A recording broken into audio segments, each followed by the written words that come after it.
Yo, what up, Street Gods? Eric Kim. All right, some turbo thoughts for y'all. So this one is over versus under. So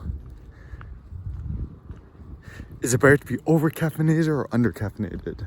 I think it's better to be over caffeinated. I think, when in doubt, drink more coffee, right?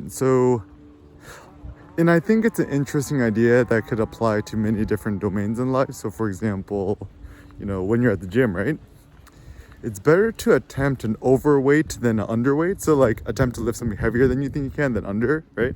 And I mean, the worst case scenario is you attempt to lift something over your abilities and the weight just doesn't budge. And that's cool, right? Then next time just lower it a little bit and just go hard again, right?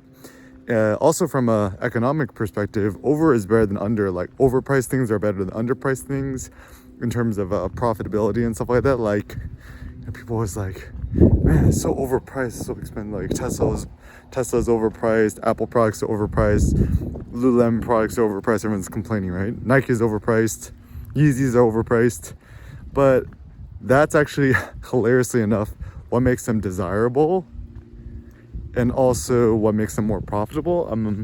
There's something called Veblen goods, right? There's this sociologist named Veblen. And he had this theory, and I think he was right, is that things that are more expensive seem to be more valuable. So hilariously enough, sometimes if you want to stimulate sales, right, or whatever, to price something higher is considered a better strategy than price something lower. And that's the reason why people like luxury goods, because they have expensive prices. And the effect of the price on the human mind is interesting, because the more expensive something is, you perceive it to be more quality or more valuable. For example, let's say you have a really bad stomach ache, you want to get some stomach medicine, right? Rather than getting the generic stomach medicine, you might want to buy the Pepto-Bismol, right? Even though it's a little more expensive, like you just think it'll work better. Same thing with generic pain medication versus the brand name stuff. And whether we like it or not, right? So let's say you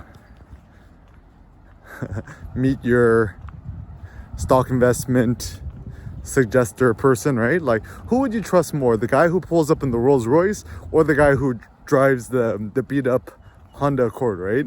So it's kind of hilariously tricky though, because in fact, if you go to a party, the people who look the richest, who are wearing the most flashy clothes, the most designer things, they actually end up technically being the poorest people in the room.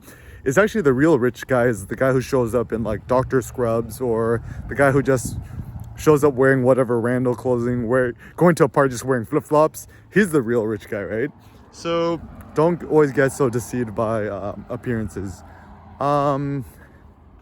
Even with fashion, right? I think it's better to be over flashy than under flashy, right? Like if you just want to be normal, right?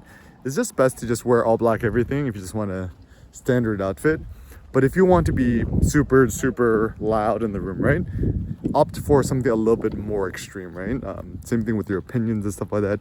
Better to overstate your opinions than to, be overly controversial than to water it down to make it under controversial.